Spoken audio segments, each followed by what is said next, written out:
Assalamualaikum warahmatullahi wabarakatuh. Kembali lagi ke channel saya Adi Nur Prayogi. Pada kesempatan kali ini saya akan melakukan agenda yaitu perawatan tanaman bibit alpukat dan durian ketika masih di dalam polybag. Karena waktu tanaman masih berupa bibit dalam polybag itu harus kita rawat sedemikian rupa agar kebutuhan unsur hara, pertumbuhan pupus daun, dan pertumbuhan akar itu bisa berjalan secara maksimal dan optimal. Oke, bagaimana cara perawatannya?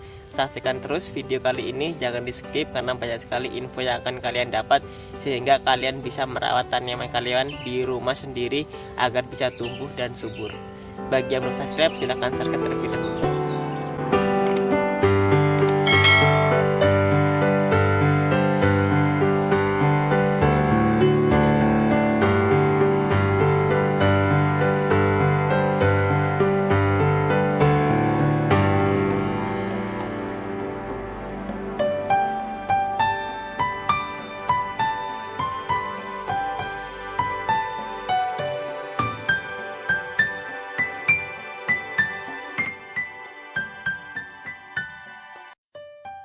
Sampai jumpa di channel saya kembali. Nah, membuat bibit itu unggul dan berkualitas merupakan salah satu yang ditentukan oleh perawatan dari kita sendiri. Bagaimana sih perawatannya? Perawatan itu mulai dari pemupukan, penyiraman, pengendalian hama, dan penyakit. Ketika faktor-faktor itu kita lakukan dengan baik, kita lakukan secara prosedural yang semestinya, maka tanaman itu akan memenuhi atau melangsungkan fisiologis tanaman itu sesuai dengan ukurannya. Kemudian setelah fisiologis itu berjalan sempurna, maka tanaman akan membentuk fisik dan morfologi yang bagus dan optimal sehingga menjadikan bibit kita menjadi unggul dan berkualitas. Ini di samping saya ada bibit alpukat Mickey, Alligator, Wina, Siger 1, dan lain-lain. Alamat rumah kita ada di Pekalongan, Lampung Timur, Provinsi Lampung. Jika ingin berminat bisa langsung hadir ke lokasi kita. Oke, pada kesempatan kali ini saya akan menjelaskan yang pertama yaitu cara pemupukan pada tahap awal di pembibitannya. Pupuk yang saya gunakan yaitu menggunakan yang seperti biasa, yaitu menggunakan NPK dengan kandungan 16%. Karena ini untuk pertumbuhan, syarat untuk pertumbuhan yaitu N harus lebih tinggi daripada P dan K. Namun biasanya kalau kita hanya untuk melakukan perawatan biasa menggunakan NPK saja sudah cukup untuk melakukan pertumbuhan, karena ini merupakan pupuk yang seimbang. N, P, dan K nya sama-sama 16%. Jadi ketika kita aplikasikan ini pertumbuhan akan seimbang. Kenapa kita masih membutuhkan P walaupun kita untuk mempertumbuhan, untuk kegiatan pertumbuhan saja? Karena P itu walaupun dia tidak digunakan untuk pembungaan, namun harus ada dalam tanaman karena ini kebutuhan yang esensial, tidak bisa digantikan oleh unsur hara lainnya, sehingga P dan K itu harus ada juga walaupun hanya dalam dosis yang sedikit. Kemudian kalau untuk saya biasanya menambahkan unsur hara N agar lebih tinggi, yaitu dengan menggunakan pupuk cantik atau yang mempunyai kandungan 27% nitrogen dan 12% kalsium. Untuk apabila teman-teman susah, yang penting bisa dicari dengan pupuk lain dengan kandungan unsur hara N yang lebih tinggi. Nah, biasanya ini saya akan mix, saya akan jadi setengah bagian agar bisa seimbang.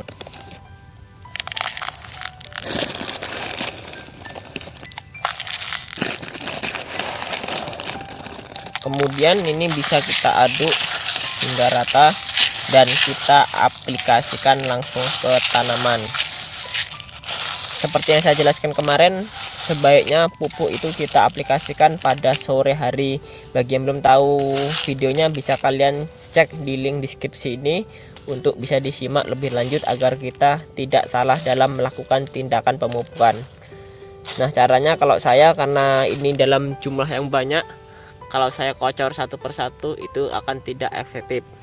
Jadi biasanya saya akan tabur di sekeliling tanaman saja, dan besok pagi saya akan larutkan dengan cara penyiraman saja. seperti ini. Karena kalau kita kocor satu persatu itu akan membutuhkan waktu yang sangat lama, karena ini jumlahnya tidak hanya satu atau ratusan saja, namun ribuan kalau bisa kita lihat sampai sana. Nah, tuh ada aligator, Mickey, Wina, Siger 1 dan lain-lain.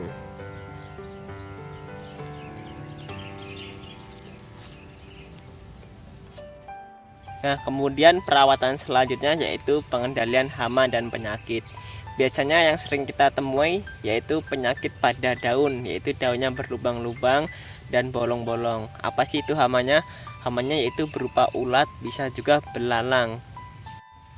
Penampakan yang biasa sering kita jumpai yaitu daunnya bolong-bolong, berlubang seperti ini. Ini kalau kita lihat seperti gigitan dari hama.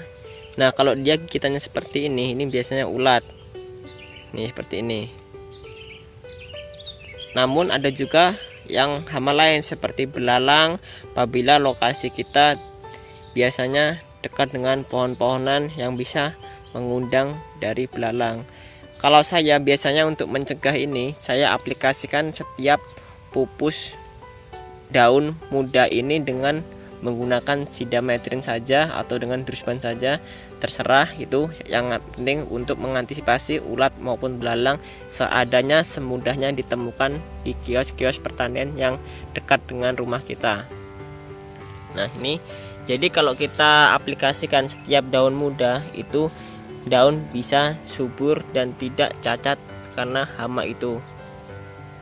Terus kenapa tidak kita aplikasikan rutin? Nah, kalau dia sudah tua seperti ini hama maupun itu sudah tidak kuat untuk menyerang daun ini, karena daun ini sudah keras sehingga aman sudah dari hama-hama itu. Tidak perlu kita aplikasikan secara rutin, karena kalau kita aplikasikan secara rutin bisa menyebabkan retensi pada hama itu, sehingga hama itu nanti akan kebal terhadap pestisida, sehingga kita akan susah untuk gonta-ganti pestisida saja.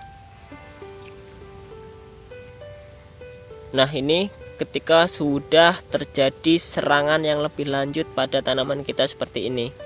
Nah, ini banyak yang bertanya, ketika sudah seperti ini apa yang harus kita lakukan? Apakah daun ini kita buang satu persatu atau tidak? Nah, kalau menurut saya jangan dibuang, biarkan saja daun ini tetap begini, namun kita harus rawat ini atau kita pupuk sehingga tanaman ini akan tunas lagi dan menjadi individu yang bagus lagi. Karena kalau kita buang yang rusak-rusak ini, otomatis luas daun yang terbentuk pada tanaman ini semakin berkurang, sehingga proses fotosintesis akan terganggu atau terhambat, karena daun itu merupakan salah satu bagian tanaman untuk fotosintesis yang paling besar.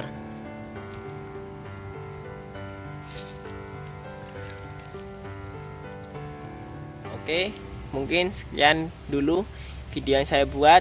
Semoga video ini dapat menginspirasi kita, menambah wawasan kita, dan menambah ilmu kita untuk saling belajar bersama-sama merawat tanaman, dan tentu saja agar kita bisa berbudidaya tanaman sendiri di rumah kita untuk kebutuhan mengkebun kita dan kebutuhan untuk bertanam atau bercocok tanam sendiri. Semoga video ini bermanfaat. Saya akhiri. Wassalamualaikum warahmatullahi wabarakatuh.